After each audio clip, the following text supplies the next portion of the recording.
ఏం తమ్ముడు చూస్తున్నాను. ఆ రోజు కమ్మరాజ్యంలో కడపరెడ్డి టైంలో మాట్లాడాలనుకున్నాం. తర్వాత లక్ష్మీస్ ఎన్టీఆర్ లో మాట్లాడాలనుకున్నాం. కానీ ఇప్పుడు చూస్తున్నాను వ్యూహం ట్రైలర్ చూశాను. ఏం తమాషాగా ఉందా మీకు? నా రాజకీయ అనుభవం లేదు మీకు. ఏ రకంగా నా మీద సినిమా తీస్తారు? మీరు నేను ఎప్పుడైనా కలిసామా?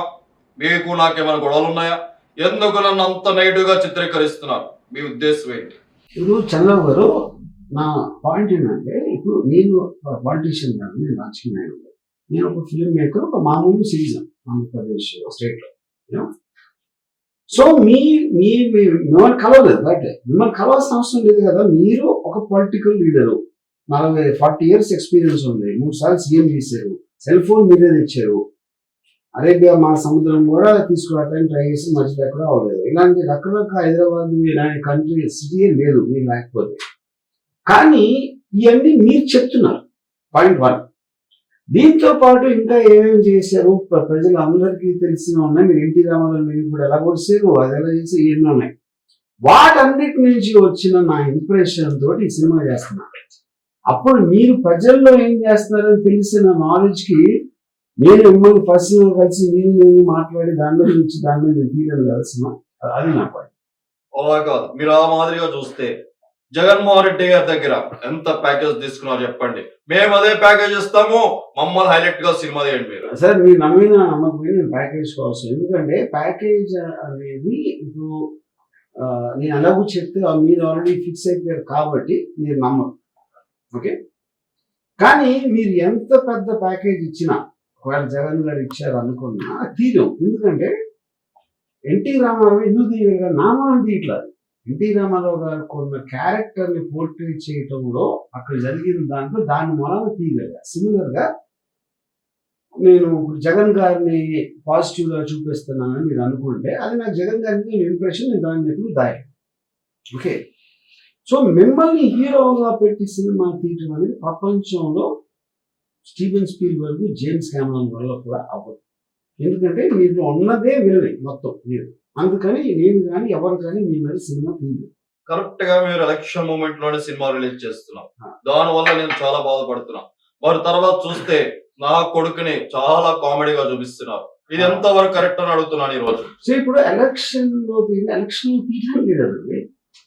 సినిమా తీసిందే ఎలక్షన్ అప్పుడు హాట్ టాపిక్ గా ఉంటుంది. అందరూ మీరు కానీ మీ ప్రత్యర్థులు కానీ ఎవరైనా కానీ ఉంటారు, న్యూస్ లో ఉంటారు కాబట్టి దానికోసమే తీయడం జరిగింది. అప్పుడు ఎలక్షన్ ముందు తీస్తున్నారు అనే దాంట్లో అర్థం ఉంది.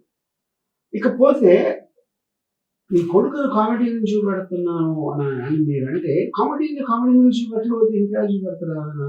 మీరు చెప్పండి. అది మీరు చెప్పగలిగితే నేను చంద్రబాబు నాయుడు ఫిల్మ్ ఇన్స్టిట్యూట్ లో వచ్చి నేను మళ్ళీ నేర్చుకోవడానికి ట్రై చేస్తాను. మీరు ప్రయత్నం చేయండి. తదుపరి మీకు ఇక్కడ చెప్తున్నాను వార్నింగ్, రాబోయే ఎలక్షన్ నేనే గెలుస్తాను. అప్పుడు చూస్తాను. మీకు ముంబై మాఫియా ఉండొచ్చు, దావూద్ ఇబ్రహీం ఉండొచ్చు, కానీ రాబోయే ఎలక్షన్స్ లో విజయం వచ్చిన తర్వాత అప్పుడు చూద్దాం తమ్ముడు. అప్పటి వరకు నేంటో చూపిస్తాను. ఏం చూస్తారు అయ్యారు అనుకుందాం, ఏం చేస్తారు అప్పుడు? అంటే ఏదో చేసేసి మీ గ్యాంగ్ తీసుకొస్తారా, లేకపోతే మీకున్న పోలీస్ వ్యవస్థని మీ నౌకర్లాగా వాడుకుని ఏమన్నా చేస్తారా? అది కూడా చెప్పండి. నేను గెలిచాక చూపిస్తాను నేనేంటనే. Okay, thank you sir. అంటే నాకు ఒకటే చెప్తున్నాను, ఇప్పుడు చంద్రబాబు నాయుడు గారి గురించి మీరు నా అభిమానం అంటున్నారు. మీరు అభిమానం చెప్పి నన్ను ఈరోజు ప్యాకేజ్ ఇస్తారు అని చెప్పి ట్రైన్లో చూపించడం అది ఎంతవరకు కరెక్ట్ వరం గారు? మీరు చెప్పండి. ప్యాకేజ్ స్టార్ అని నేను చెప్పలేదు, చంద్రబాబు నాయుడు మీ గురించి చెప్పారు, అది నేను చూపించాను. నేను కెమెరాతో అక్కడ ఉన్నాను కాబట్టి అది నేను తీశాను. నేను ప్యాకేజ్ స్టార్ అని ఎప్పుడు నేను చెప్పలేదు. సో చంద్రబాబు క్యారెక్టర్ ఆఫర్ చేశాను, ఆఫర్ చేసింది మీరు స్వీకరించారని కూడా నేను చెప్పలా. నేను చర్యలు చూస్తాం, ఇంకొకసారి చూడండి. ప్యాకేజ్ ఇస్తా అన్నారు, దాని మీద మీరు రియాక్షన్ ఇవ్వలేదు కదా. అప్పుడు తీసుకున్నారా లేదా అనేది సస్పెన్సే కదా, నేను చూపించింది అదే. మీరు వ్యక్తిగతంగా ఏ ఇంటర్వ్యూలో చూసినా నేను పవన్ అభిమాని అంటారు. అభిమాని ఎప్పుడు కూడా తనకు నచ్చిన హీరోని నెగిటివ్ గా చూపించకూడదన్న విషయం మీకు ఎందుకు తెలియదు? ఇప్పుడు అభిమాని అనే దానికి నిజమైన అమ్మాయి అర్థం ఏంటంటే, తను అభిమానించి అతను చాలా బాగుండాలి, పైకి వెళ్ళాలి, అతను అనుకున్నది సాధించాలి అనుకున్నవాడే నిజమైన అభిమాని. ఊరికని మీ మొహం చూపిస్తే చప్పట్లు కొట్టి బీగమనే కాకుల్లాగా మేకలాగా అరిస్తే అదే అభిమానం అని మీరు అనుకుంటే నేనేం చేయలేదు. నేను కేవలం మీ మంచి కోరే నేను చెప్పిన ప్రతిదీ ఒక ఉచిత సలహా. తీసుకోవడం తీసుకోకపోవడం అనేది మీ జ్ఞానం మీద ఆధారపడదు. తర్వాత నాకు చాలా మంది వాట్సాప్ చేస్తున్నారు. నేను ధర్నాకి వెళ్ళినప్పుడు, చంద్రబాబు గారు అరెస్ట్ అయినప్పుడు, నేను పడుకున్నప్పుడు, రోడ్డు మీద పడుకున్న ఫోటో కావచ్చు, ఎక్కడ బండ మీద పడుకున్నప్పుడు ఫోటో కావచ్చు, లేదంటే మీరు ట్విట్టర్‌లో ప్రతి ఫోటోని ఎడిటింగ్ చేసి పెట్టడం వల్ల నా మనసు చాలా బాధ అనిపిస్తూ ఉంటుంది. ఎప్పుడు ఎందుకులే, సరే మనం మాట్లాడదాం, ఒక సమయం వస్తే సహిస్తాను, ఒక సమయం వచ్చినప్పుడు ఖచ్చితంగా వర్మని ప్రశ్నించాలి అనుకున్నప్పుడు ప్రశ్నిస్తున్నాను. దానికి సమాధానం చెప్పండి. ఇప్పుడు మీరు ప్రశ్నించిన, నా దవడ పగలగొట్టిన, నా బట్టలు తీసి పరిగెత్తించిన, లేకపోతే గుంజి తీసుకి చంపేసిన, అది ఆలోచన మీకు ఉండొచ్చు. కానీ అలా చేస్తే నన్ను కాదు, ఎవరిని చేసినా మిమ్మల్ని బొక్కలో పెడతారు. ఇది వ్యవస్థ. నేను కాదు ఎవరు కాదు. ఇక పాయింట్ ఏంటంటే, ఇప్పుడు నేను అది పెట్టినప్పుడు అది ఉన్నది నేను పెట్టింది కదా. మీరు పబ్లిక్ డొమైన్లో ఉన్నారు, మీరు ఒక సూపర్ స్టార్, మీరు ఒక పాలిటీషియన్. సో పబ్లిక్ డొమైన్లో ఎవరు ఉన్నా సరే, ఎవరైనా సరే వాళ్ళ తోచిన విధంలో ఒక రెస్పాండ్ అవ్వచ్చు దానికి. అప్పుడు నేను 1 month ముందు మీ ఫోటోలు పెట్టాను వ్యూహంలో. మీరు అది చూసి అప్పుడు సిబిఎం గారు అరెస్ట్ అయినప్పుడు నా ఫోటోలు కాపీ కొట్టేది నేను మీ మీద అభియోగం పెడితే ఏం చేస్తాను మీరు? అప్పుడు నా ఫోటోలు నేను తీసిన అదే పోజ్లో అక్కడ మీరు కూర్చుంటే మీరు నా ఫోటోస్కి మీరు వాల్యూట్ ఇస్తున్నారు. మీరు ఆల్రెడీ చేసిన దాన్ని నేను ఇమిటేట్ చేసినప్పుడు మీరు చేయొచ్చు, కానీ నేను చేసిన తర్వాత మీరు పెడితే అప్పుడు ఎవరెవరిని అడగాలి? ఇది ఒక్కసారి ఆలోచించాం. అంటే మీ వ్యక్తిగతంగా మీరు సమాధానాలు బాగానే చెప్తారు, కానీ రాత్రిపూట అంటే ఏ హీరో మీద చూపించిన విధానం కరెక్ట్. మీరు నన్ను ఎందుకు ఫోకస్ చేస్తారు? అందరికన్నా మీరు ప్రతి హీరో కాబట్టి ఒకటి. నేను 2 మీరు ఒక్కరే పాలిటీషియన్ కాబట్టి. 3వది అడ్డదిడ్డంగా ఏమీ కన్సిస్టెన్సీ లేకుండా మాట్లాడే వ్యక్తి మీరు ఒక్కరే కాబట్టి. దానివల్ల అభిమానులు దాడి చేస్తున్న భయం లేదా మీకు? సార్ మీ అభిమానులు నేను చెప్తాను, అది అయిపోయింది ఇందాక. అది ఎవరెవరైతే ఆ ఫ్రంట్ బెంచ్ మీ మీటింగ్ దగ్గర ఉండి కైకి నడుస్తారో వాళ్ళు ఫస్ట్ మీ అభిమానులు. వాళ్ళ బుర్రలేని వాళ్ళు. మీ అమ్మాయిలు లేరంటలేదు, కోట్ల మంది ఉన్నారు. మా మదర్ కూడా మీ అభిమాని. వాళ్ళు మీ సినిమాని మిమ్మల్ని అభిమానిస్తారు. మీటింగుల దగ్గరకు వచ్చి అరిసే వాళ్ళ గురించి మీరు క్యారీ అయిపోయి మీ అసలు అభిమాని మీరు దూరం చేసుకున్నారు. దాంట్లో మా మదర్ మేము కూడా ఉన్నాం. వెనుకలో మోడీ గారు ఉన్నారు. ఆ విషయం మీకు తెలియట్లేదు.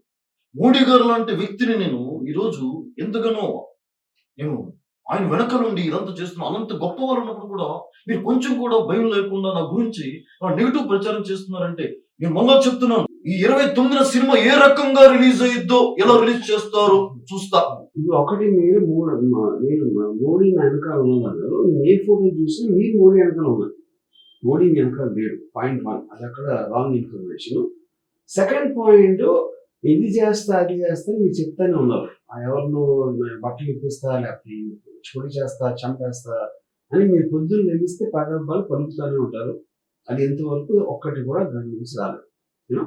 సో అలాంటప్పుడు అందులో భాగంగానే ఇది కూడా నేను ఒక empty vessels make lot of noise అని ఇంగ్లీష్లో ఒక సామెత ఉంది. అది ఒక్కసారి మీరు 2 లక్షల పుస్తకాలు చదివారు కాబట్టి ఆ పర్టికులర్ ఫేస్ అర్థం ఏంటో ఒకసారి అర్థం చేసుకోండి. అంటే ఈ సినిమా ట్రైలర్ చూస్తున్నప్పుడు ఏదో అన్నయ్య నేను నిజంగా మాట్లాడుకున్నట్టు, అన్నయ్య నాకేదో సలహా ఇస్తే అన్నయ్య మాట వినకుండా నేను వెనక్కి వెళ్ళిపోయి మీరు చూసినట్టుగా ఈ ట్రైలర్లో ఎందుకు అన్నయ్య ఇన్వాల్వ్మెంట్ చేయాల్సి వచ్చింది? నాకు చాలా బాధ అనిపిస్తుంది మీరు అన్నయ్య ఇన్వాల్వ్మెంట్ చేయడం. అదే ఇప్పుడు మీ అన్నయ్య కూడా పొలిటికల్ పార్టీ, అన్నయ్య కూడా ఫిల్మ్ స్టార్ మీలాగే. మీరే మీ అన్నయ్య షూస్ సాక్స్ వాసన చూస్తారని చెప్పారు. అన్నిట్లో అన్నయ్యని తీసుకుంటారని మీరే చెప్పారు. నేను చెప్పాను, నేను చెప్పాలి. అలాంటి వాటిలో ఇంత పెద్ద నిర్ణయం పార్టీ పెట్టి దాంట్లో మీరు ఎంతో కొంత మీ అన్నయ్యని చెప్పకుండా ఎట్లా ఉంటారు? ఇదే విషయం అలా అందరికీ తెలుసు, మీకు తెలుసు. సో అలా చెప్పింది, అలా ఉన్నది, అలా అలా అదే నేను నిర్ణయించాను. నిజంగా వర్మ రాజకీయాలకు దూరం అయ్యే సినిమాల్లో ఎంతో ఉత్సాహంగా ముందుకెళ్తున్న నన్ను ఈ ట్రైలర్ లో పెట్టి వివరమైతే గాని శౌరమైతే గాని వివరం రాదు అన్న డైలాగులు పెట్టావు. నిజంగా మీరు నేను తమ్ముడు పెడుతున్న పార్టీకి నాకు ఎటువంటి సంబంధం లేదు, తమ్ముడికి సలహా మాత్రం ఇవ్వగలుగుతాను. మీరు అలా చూపించడం నిజంగా నాకు చాలా ఆశ్చర్యంగా ఉంది. ఎందుకు మీరు అలా చూపించారు? అదే పాయింట్ అండి. చిన్న వైపు నేను చెప్పేది అప్పుడు చిన్న విషయం. ఇప్పుడు మీరు ఒకే ఇంట్లో వచ్చి అంత అనుబంధాలు ఉన్న అన్నదమ్ములు అని అందరికీ కథ వినిపించి మీరు స్టేజ్ మీద ఫిలిం ఈవెంట్స్ లో అంత చెప్పిన తర్వాత 100% ప్రజారాజ్యం పార్టీ అనేది ఫీల్ అనేది కదా జనసేన పార్టీ పెట్టింది. ఎందుకంటే తమ్ముడుగా మిమ్మల్ని ఏమి అనలేక ఆయన ఇంకో పార్టీ పెట్టుకున్నాడు. అప్పుడు మీరు అంత కష్టపడి పైకి వచ్చి పెద్ద స్టార్ అయ్యి మీ తమ్ముడు అవ్వటం వలన తనకు వచ్చిన బూస్ట్ తోటి తను కూడా స్టార్ అయ్యి దాని తర్వాత మిమ్మల్ని మీరు చేసింది కరెక్ట్ కాదు నేను చేస్తా ఇప్పుడు అని జనసేన పార్టీ పెట్టినప్పుడు ఆ జనసేన పార్టీ కూడా అత్యంత దారుణంగా ఓడిపోతే ఎంతో కొంత మీకు ఆనందం కలగకుండా ఎట్లా ఉంటుందని నాకు చెప్పండి. మనిషి అన్నవాడుకి ఉండకుండా ఉంటుందా అనేది అది ఊహించి నేను చేశాను. అది మీరు అనుండొచ్చు, బయట అనుండొచ్చు, లోపల అనుకుండొచ్చు, ఇంట్లో జరిగి ఉండొచ్చు. సినిమా అనేది ఇంటర్ప్రిటేషన్. గాంధీ కస్తూర్బాతో గాంధీ సినిమా తీస్తే గాంధీ కస్తూర్బా బెడ్డుని ఏం ఆడుకున్నారు డైరెక్ట్గా ఎట్లా తెలుస్తుంది? ఏ సినిమా అయినా కూడా ఇంటర్ప్రిటేషన్. వాస్తవానికి మీరు మొత్తం దగ్గరుండి చూస్తున్నట్టు మొత్తం విన్నట్టుగా మీరు ఆ చిత్రీకరణలో అల్లు అరవింద్ కూడా పక్కన పెట్టడం నిజంగా చాలా బాధ అనిపిస్తుంది. అల్లు అరవింద్ ఎందుకు పెట్టాల్సి వచ్చింది? అంటే ఆయన కూడా మీ ఇంట్లో ఇంపార్టెంట్ పర్సన్ కాబట్టి మనకి అల్లు అరవింద్ గారు ఫిల్మ్స్ జానీ ఆ టైం నుంచి దానికి ఉన్న వాళ్ళిద్దరికి ఉన్న అభిప్రాయం చాలా సార్లు ఇండైరెక్ట్ గా కూడా పవన్ కళ్యాణ్ చెప్పడం జరిగింది. అందరికీ తెలిసిన ఒక విషయం ఏంటి, మీరు పవన్ కళ్యాణ్ కన్నా ఎక్కువ అల్లు అరవింద్ గారికి ఎక్కువ క్లోజ్. అలాంటప్పుడు మీ ఇద్దరు పవన్ కళ్యాణ్ గురించి వెనకాల మాట్లాడుకోవడం అనేది సహజమే కదా, అది నేను చూపించాను. చూశారు కదా వర్మ, ఈ సినిమాలో నన్ను పెట్టలేదు, లాస్ట్ సినిమాలో నన్ను బాగా పెట్టావు, జ్యోతిని బాగా చూపించావు, నన్ను బాగా చూపించావు. ఇప్పుడు వ్యూహం సినిమాలో జనాలందరూ కామెడీ ఎక్స్పెక్టేషన్ చేస్తున్నారు కదా, ఈ సినిమాలో నేను ఉన్నానా లేదా, నా పాత్ర తీసావా, క్లారిటీ చెప్పేసి. ఇంకా నాకు మీకన్నా బెటర్ కామెడియన్ లొకేషన్ ఒక కొత్త యాక్టర్ అంటే అందుకని ఈ సినిమాలో మీ క్యారెక్టర్ పెట్టలా. అంటే లోకేష్ అంటే పప్పు అంటారు, అతనేనా? మీకు తెలుసు కదా, అందుకని మీరే చేపిస్తారు కదా. అంటే మీరు ఏం చెప్పరు అంటే ఈ సినిమాలో నేను లేను. 191 దేశాలు తిరిగాను. ఈ ఎలక్షన్ లో కూడా నేను క్యాంపెయిన్ చేయబోతాను నెక్స్ట్ ఏపీలో. మీరు నన్ను పెట్టాలి కదా, పెడితే కదా అక్కడ జనాలు చూసి కామెడీ చూసేది. ఎందుకు పెట్టలేదు? నేను అదే చెప్తున్నాను, సినిమాలో కామెడీ అనేది ఇంపార్టెంట్, కానీ మీకన్నా బెటర్ కామెడియన్ నాకు దొరికారు కాబట్టి ఈ సినిమాలో మిమ్మల్ని పెట్టలేదు. కానీ అతి త్వరలో వేరే సినిమా తీయబోతున్నా, దాంట్లో మీరే మెయిన్ హీరో. ఆ బయోగ్రఫీ తీయాలని ఎప్పటి నుంచో అడుగుతున్నా. వ్యూహం తర్వాత మళ్ళీ శబ్దం తీసేస్తున్నారు. నా శబ్దాల గురించి ఎప్పుడు తీస్తారని అడుగుతున్నాను. మీరు అంటే మీరు మాట్లాడుతున్నారు, మీరు నెక్స్ట్ టైం ఎప్పుడు అన్ని చోట్ల ఎలక్షన్ పోటీ చేస్తారో ఏ సంవత్సరం ఎప్పుడైనా అయితే ఆ రోజున ఉట్టి మీరు ఒక్కరే ఉంటారు, ఏకపాత్ర మీ మీద వస్తుంది సార్. తప్పకుండా కావాలంటే జ్యోతి కూడా యాక్ట్ చేస్తుంది, మంచి జ్యోతి యాక్టింగ్. ఇప్పుడు చాలా మంది మొన్న కమరాజ్యంలో కడప రెడ్డిలు తీశారు, అందులో నా క్యారెక్టర్ అన్ని క్యారెక్టర్ కంటే బాగా హైలైట్ అయింది.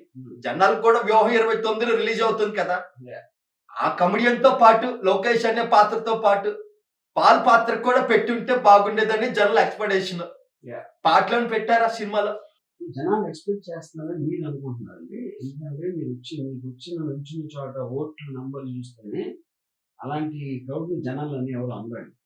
లక్షల్లో ఉంటే జనాలు అంటారు. 2000, 3000 ఓట్లు వచ్చిన మీరు జనాల ఎక్స్పెక్టేషన్ అంటే ఆ జనాల కామెడీయా మీరు కామెడీ అన్నమాట.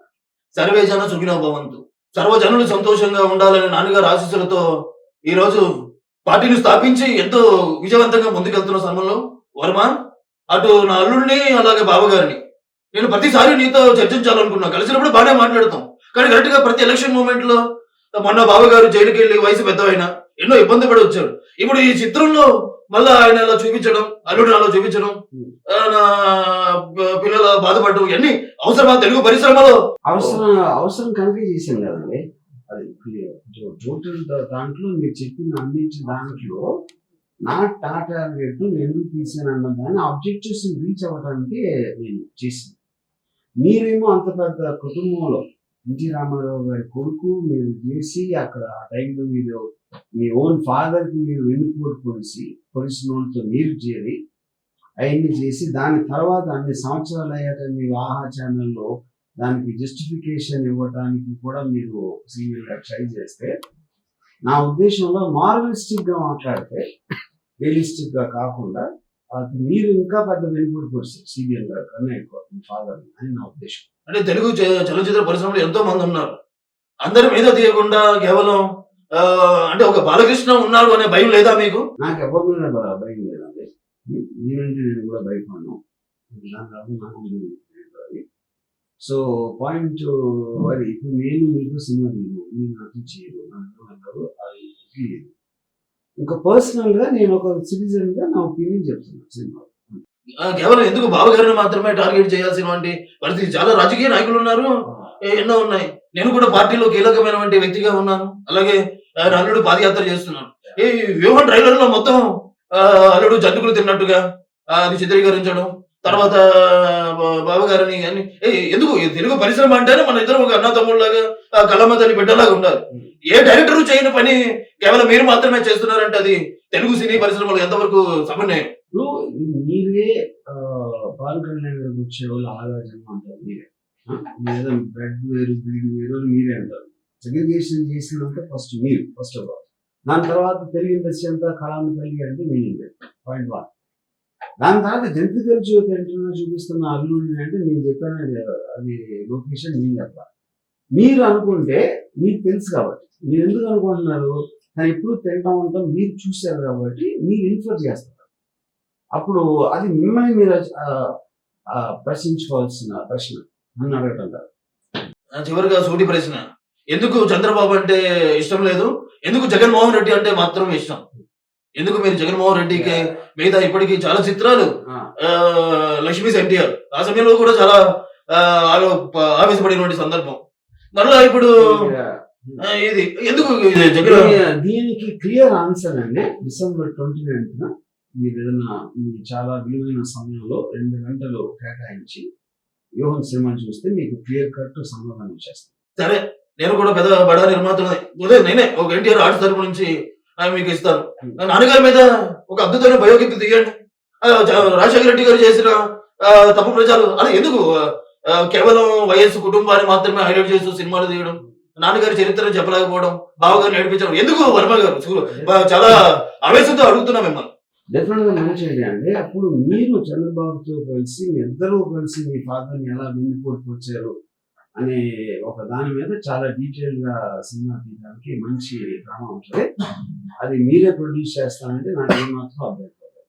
ఏదైనప్పుడు కూడా 29న సినిమా ఏ రకంగా రిలీజ్ చేస్తారో, ఏ రకంగా థియేటర్లో అవుతే నా తెలుగు తమ్ముడు సత్తా ఏంటో, నందమూరి అభిమానుల యొక్క సత్తా ఏంటో చూపించే సమయం నాకు వచ్చింది, బావగారికి వచ్చింది. అలాగే నా తమ్ముడు కళ్యాణ్ అభిమానులు కూడా అందరూ చూస్తారు. 29న మీరు ఒక్కలే, మేము ముగ్గురు. మీ వైపు జగన్మోహన్ రెడ్డి ఉండొచ్చు, ఎవరైనా ఉండొచ్చు, ఆర్జీవి ఎంతైనా ఉండొచ్చు, కానీ ముగ్గురు కలిస్తే ఏ రకంగా థియేటర్లో ఆడతారో రిలీజ్ చేస్తారో మేము చూస్తాం. ఇప్పుడు రజనీకాంత్ సినిమా చూసిండ్రు, సినిమా ఒకటే సింగిల్ గా వస్తుంది. అలాగా మీరు ముగ్గురు వస్తున్నారు, నేను సింగిల్ గా వస్తున్నా, అలాగే జగన్ కూడా సింగిల్ గా వస్తుంది. అంటే మీరంటే వెనకాల జగన్, నాకు తెలిసి ఇదంతా వెనకాల నాకు వెనకాల ముందు ఎవరు ఉండరండి. ఎందుకంటే అన్నట్టు ఎవరు వెనకాల అది ఉండాల్సి, మీరు అందరూ పక్క పక్కన అంటారు, ఒకరు కనిపించరు, ఒకరు మాయమైపోతారు, ఒకరు మళ్ళీ తర్వాత వస్తారు. అంత ఇన్కన్సిస్టెన్సీ ఉన్న గ్రూప్ కి నేను ఫస్ట్ నుంచి నేను ఒకదాని మీద నిలబడుతున్నాను. నాకు జగన్ గారు అంటే ఒక మంచి ఇంప్రెషన్ ఉంది, సిబిఎన్ మీద లేదు, దాన్ని నేను ఎప్పుడు మార్చలేదు. మీరు సిబిఎన్ అంటే ఇది అది, లోకేష్ అంటే అది అని ఒక టైంలో వాళ్ళు గ్రూపులు ఇచ్చారు, ఇప్పుడేమో వాళ్ళ లాంటి మనుషులు లేరు అంటున్నారు. అది మీరు ఆలోచించుకోవాల్సిన విషయం.